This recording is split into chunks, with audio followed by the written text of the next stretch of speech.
NS two के exam YouTube channel में आपका स्वागत है। दोस्तों आज 29 अक्टूबर 2021 है और हम आपके लिए 29 अक्टूबर 2021 के करंट अफेयर से जितने आपके मोस्ट इंपॉर्टेंट क्वेश्चंस बन सकते थे वो सब हम आपके लिए लेके आए हैं। साथ ही इन सब क्वेश्चन का हम आंसर जानेंगे, इनसे जुड़े जानकारी और फैक्ट भी जानेंगे।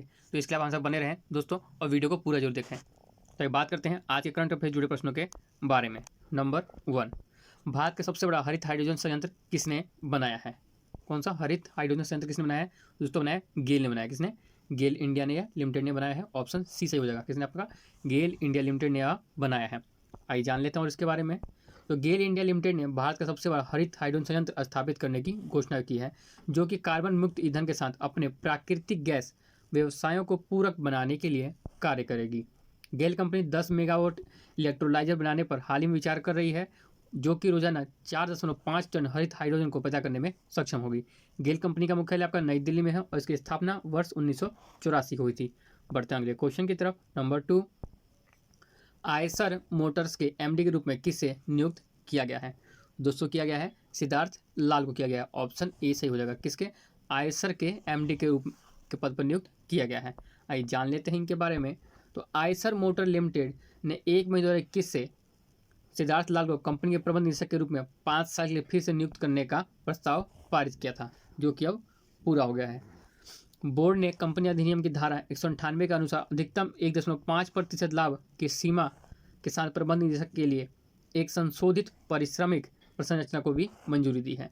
साथ ही पूर्ण नियुक्ति के प्रस्ताव को कुल 226 मिलियन मतों से लगभग 93.8% के प्रस्ताव के पक्ष में जाने के साथ मंजूरी दे दी गई है। अब जान लेते हैं आयसर के इसमें। तो इसके मालिक और सीईओ सिद्धार्थ लाल हैं, जो कि 2006 से इसमें पद पर स्थापित थे। इसके संस्थापक कौन है? विक्रम लाल हैं और ये आपका 1948 में स्थापित हुआ था। इसका मुख्यालय आपका नई दिल्ली में है। इसके सहायक कंपनी की बात करें तो रॉयल एनफील्ड है, वीई वाणिज्यिक वाहन है और हैरिस प्रदर्शन उत्पाद हैं। बढ़ते हैं अगले क्वेश्चन की तरफ। नंबर 3, किसने जर्मन बुक ट्रेंड 2021 का शांति पुरस्कार जीता है? तो जो जीत लिया दोस्तों तितिस्सी डेगारमेम्बागा ने जीता है। ऑप्शन बी सही हो जाएगा। ठीक है दोस्तों, यह आपकी वो जो कि लेखक हैं। आज जानते हैं इनके बारे में। और तो जाम्बिया देश की लेखिका एवं फिल्म निर्माता तितिस्सी डेगारमेम्बागा को जर्मन बुक ट्रेड 2021 का शांति पुरस्कार दिया गया है। यह पुरस्कार उनको देश और दुनिया में भर में हिंसा के कार्य पर एक नए ज्ञानोदय के लिए बोल्शेवियन डेस ड्यूरेशन बुक हैंडल्स जर्मन पुस्तक प्रकाशक और पुस्तक विक्रेता संघ द्वारा दिया गया है। डेगारमेम्बागा जर्मन शांति पुरस्कार जीतने वाली पहली अश्वेत महिला हैं। उन्होंने पेन प्रिंटर पुरस्कार 2021 भी जीता था। उनका पहला उपन्यास नर्वस कंडीशंस जिम्बाब्वे की अश्वेत महिलाओं द्वारा अंग्रेजी में प्रकाशित होने वाला पहला उपन्यास था।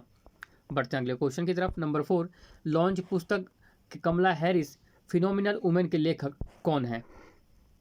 तो दोस्तों इसके लेखक है चिंदनन राजघट्टा हैं। ऑप्शन ए सही हो जाएगा इसमें आपका। ठीक है दोस्तों, इसके लेखक हैं कमला हैरिस फिनोमिनल वुमेन के लेखक हैं ये। आइए जानते हैं इसके बारे में। और तो प्रसिद्ध पत्रकार एवं लेखक चिंदानंद राजघट्टा ने यूएसए के पहली महिला उपराष्ट्रपति कमला हैरिस की जीवनी कमला हैरिस फिनोमिनल वुमन पुस्तक लिखी है। इस पुस्तक में कमला हैरिस की मिश्रित जाति भारत और जमैका के बीच घटित घटनाओं के बारे में विस्तारपूर्वक बताया गया है, जो कि वर्तमान में संयुक्त राज्य अमेरिका की उपराष्ट्रपति बनने वाली पहली महिला बन गई हैं। अगला क्वेश्चन हमारा आज का नंबर 5, साइबर सुरक्षा के लिए किस बैंक ने सीडीएसी के साथ समझौता किया है? तो क्या दोस्तों यूनियन बैंक ऑफ इंडिया ने यह समझौता किया है। ऑप्शन डी सही हो जाएगा आपका इसमें। ठीक दोस्तों, आज जान लेते हैं इस समझौते के बारे में। तो यूनियन बैंक ने साइबर सुरक्षा के लिए centre for development of advanced computing CDAC Hyderabad के साथ समझौता ज्ञापन पर हस्ताक्षर किया है। सीडीएससी अपने कर्मचारियों और ग्राहकों को साइबर सुरक्षा के बारे में जागरूकता और साइबर धोखाधड़ी से खुद को बचाने के सुझावों के साथ यूबीआई की सहायता करेगा। Union bank of India bank ने पहले राष्ट्रीय साइबर सुरक्षा जागरूकता माह अक्टूबर के एक भाग के रूप में एक ई बुक और एक online game spin and learn launch किया है। अब जान लेते हैं इसकी स्थापना के बारे में। यूनियन बैंक ऑफ इंडिया की स्थापना आपके वर्ष 1919 में हुई थी। इसका मुख्यालय आपका मुंबई में है। इसके एमडी और सीईओ राजकिरण राव हैं। इसकी टैगलाइन है good people to bank with. ठीक दोस्तों, ये आपकी इसकी टैगलाइन है। बढ़ते हैं क्वेश्चन की तरफ। नंबर 6, कौन सा राज्य खुले में शौच मुक्त ओडीएफ और प्रत्येक घर के लिए बिजली प्राप्त करने वाला पहला राज्य बन गया है? तो दोस्तों बन गया है दोस्तों गोवा राज्य पहला राज्य बन गया है। ऑप्शन सी सही हो जाएगा। ठीक है दोस्तों, शौचालय मुक्त और पहला बिजली हर घर में बिजली प्राप्त करने वाला राज्य बन गया है। आज जान लेते हैं और इसके बारे में। तो ODF क्या है, तो ओपन डिफेक्शन फ्री प्रोटोकॉल वर्ष 2016 में जारी किया गया था। ये इसके अनुसार किसी शहर या वार्ड को ODF शहर या वार्ड के रूप में अधिसूचित किया जाता है। यह दिन के किसी भी समय एक भी व्यक्ति खुले में शौच नहीं करता है। गोवा हर घर जल मिशन के तहत हर घर को नल का पानी उपलब्ध करने वाला भी पहला राज्य बन गया है। गोवा ने गरीबों और जरूरतमंदों को मुफ्त राशन उपलब्ध कराने का 100% का लक्ष्य हासिल किया है। और इसने क्या किया गोवा ने, तो गोवा में और क्या हुआ है, इसने कोविड-19 टीकाकरण की 100% पहली खुराक भी पूरी कर ली है। गोवा की राजधानी आपके पणजी है, वहाँ के मुख्यमंत्री आपके प्रमोद सावंत और राज्यपाल S श्रीधरन पिल्लई हैं। बढ़ते हैं अगले क्वेश्चन की तरफ। नंबर 7, कौन सा देश एशिया में पहली बार कंटेनर आधारित मोबाइल अस्पतालों का विकास करेगा? तो वो देश करे दोस्तों अपना देश भारत, ऑप्शन डी सही हो जाएगा। तो भारत देश किसकी विकसित कर रहा है, कंटेनर आधारित मोबाइल अस्पतालों का विकास करने वाला है। आज जान लेते हैं और इसके बारे में। तो भारत कंटेनर आधारित मोबाइल अस्पताल विकास करेगा, जिन्हें स्वास्थ्य आपातकाल को संबोधित करने के लिए रेल या हवाई मार्ग से ले जाया जा सकता है। और इसका उद्देश्य उभरते सार्वजनिक स्वास्थ्य मुद्दों को संबोधित करने की भारत की क्षमता को एक बहुत ही आवश्यक प्रोत्साहन प्रदान करना है। यह प्रावधान प्रधानमंत्री Ayushman Bharat health infrastructure mission के तहत होगा और 2 अस्पतालों के हर समय यह तैयार रखा जाएगा। यह पहल सभी लोगों को सस्ती, गुणवत्तापूर्ण और सुलभ स्वास्थ्य सेवाएं प्रदान करेगा। और क्या होगा इससे दोस्तों, तो इससे नागरिकों को बुनियादी निदान और उपचार सेवाओं तक सार्वभौमिक पहुंच के लिए भी सक्षम करेंगे और ग्रामीण और शहरी दोनों क्षेत्रों में समुदायों के करीब देखभाल करेंगे। अगला क्वेश्चन है हमारा number 8, 5 years on global climate tech investment trends the Paris agreement शीर्षक वाली रिपोर्ट में भारत का रैंक क्या है? तो इसमें भारत का रैंक क्या दोस्तों, तो भारत के इसमें 9वां रैंक है, 10 देशों में 9वां रैंक है। ऑप्शन डी सही हो जाएगा इसमें आपको, जो कि लंदन की जो ये जारी किया जाता है। आज जानते हैं इसके बारे में कौन सा है, 5 years on global climate tech investment trade since the Paris agreement. तो भारत पिछले 5 वर्षों में जलवायु प्रौद्योगिकी निवेश के लिए शीर्ष 10 देशों की सूची में 9वें स्थान पर है और भारतीय जलवायु तकनीकी फर्मों को 2016 से 2021 से उद्यम पूंजी वित्त पोषण में 1 बिलियन प्राप्त हुआ है। और ये लंदन एंड पार्टनर्स और डिलरूम को की रिपोर्ट का शीर्षक 5 years on global climate tech investment tender system the Paris agreement है दोस्तों। ठीक है, किसने किया है, लंदन एंड पार्टनर्स और डिलरूम ने प्रकाशित किया है। आज जान लेते हैं बाकी देशों की सूची के बारे में। तो पहले नंबर पर आपका US है, जो कि 48 अरब अमेरिकी डॉलर के साथ पहले स्थान पे है। चीन 18.6 बिलियन अमेरिकी डॉलर के साथ दूसरे स्थान पे है।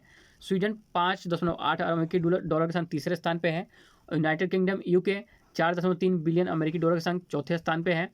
फ्रांस आपका 3.7 बिलियन अमेरिकी डॉलर के संग 5वें नंबर पे है। और जर्मनी 6ठे स्थान पे है, जो कि 2.7 बिलियन अमेरिकी डॉलर है इसके पास। और कनाडा आपका 1.4 बिलियन अमेरिकी डॉलर के साथ 7वें स्थान पे है। और नीदरलैंड 1.3 बिलियन अमेरिकी डॉलर के संग 8वें स्थान पे। और भारत 1 बिलियन अमेरिकी डॉलर के साथ ही आपका ये 9वें नंबर पे है। और सिंगापुर 7 बिलियन अमेरिकी डॉलर के साथ 10वें स्थान पे है। बढ़ते हैं अगले क्वेश्चन की तरफ। नंबर 9, किस राज्य ने राज्य में 34 बच्चों के अनुकूल पुलिस स्टेशन स्थापित करने का निर्णय लिया है? तो दोस्तों वो लिया है ओडिशा ने लिया है। किसने? उड़ीसा ने वो निर्णय लिया है। ऑप्शन बी सही हो जाएगा आपका। ठीक है दोस्तों, किस लिए? बच्चों के अनुकूल पुलिस थाना बनाने की योजना बनाई गई है। आइए जानते हैं इसके बारे में। तो इन सभी थानों में बच्चों के विशेष सुविधाएं होंगी, उनके पास विशेष लोगो और पट्टिकाएं होंगी, साथ ही बच्चों के लिए छोटे पुस्तकालय भी होंगे इसमें। और इसमें विभिन्न प्रकार की दिलचस्प किताबें, पत्रिकाएं, समाचार पत्र शामिल भी होंगे। और बच्चों की सुविधा के लिए बेड, चेयर, टेबल की व्यवस्था की जाएगी। और बच्चों के अधिकारों और पुलिस के लिए क्या करें और क्या ना करें से संबंधित सूचना बोर्ड भी इसमें शामिल होगा।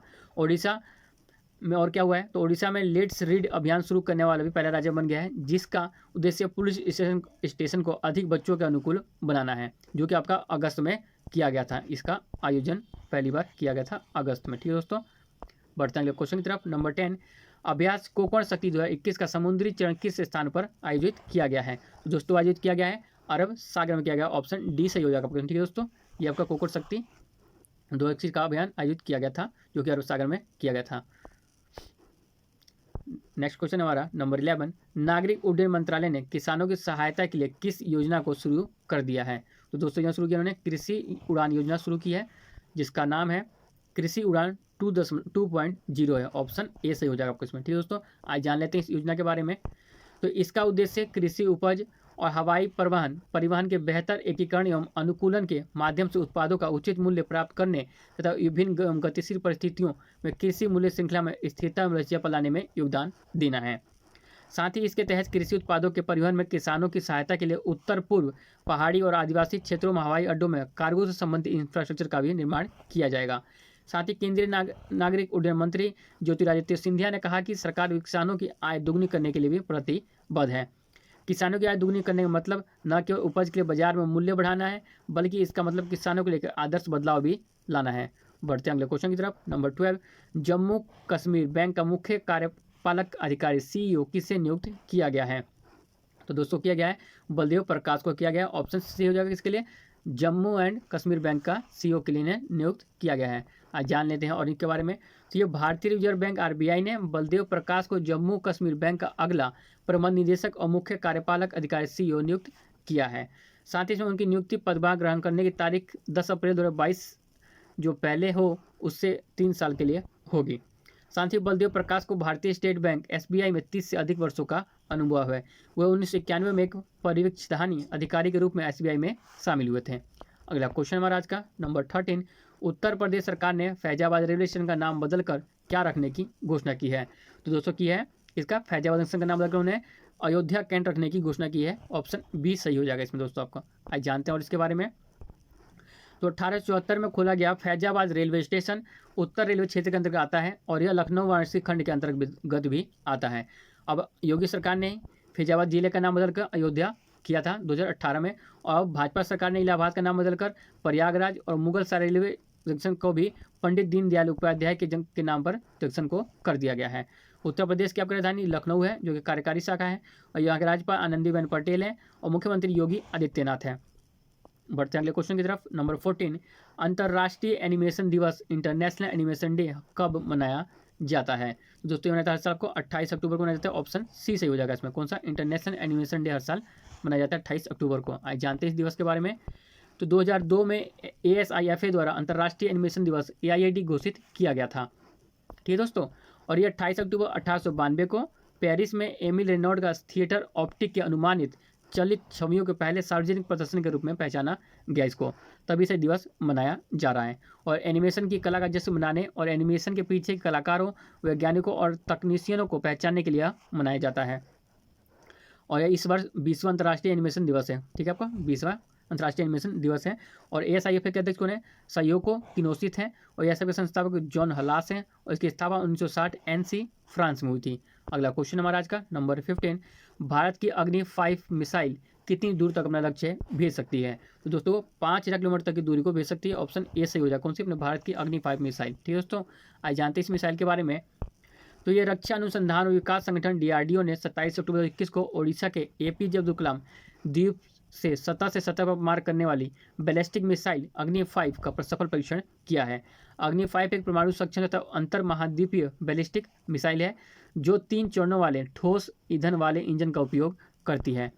मिसाइल का बहुत उच्च सटीकता के साथ 5000 किलोमीटर तक के लक्ष्य को निशाना बना सकती है। यह लगभग 17 मीटर लंबा, 2 मीटर चौड़ा और इसका प्रक्षेपण वजन लगभग 50 टन है। ठीक है दोस्तों, बढ़े हम अगले क्वेश्चन की तरफ। नंबर 16, भारतीय नौसेना का शीर्ष अंतर्राष्ट्रीय वार्षिक सम्मेलन Indo Pacific regional dialogue IPRD किस वर्ष से हर साल आयोजित किया जा रहा है? तो किया जा रहा है हर साल 2018 से किया जा रहा है। ऑप्शन डी हो जाएगा। कौन सा? इंडो पैसिफिक रीजन या आयोजन किया जा रहा है। आज जानते हैं इस आयोजन के बारे में।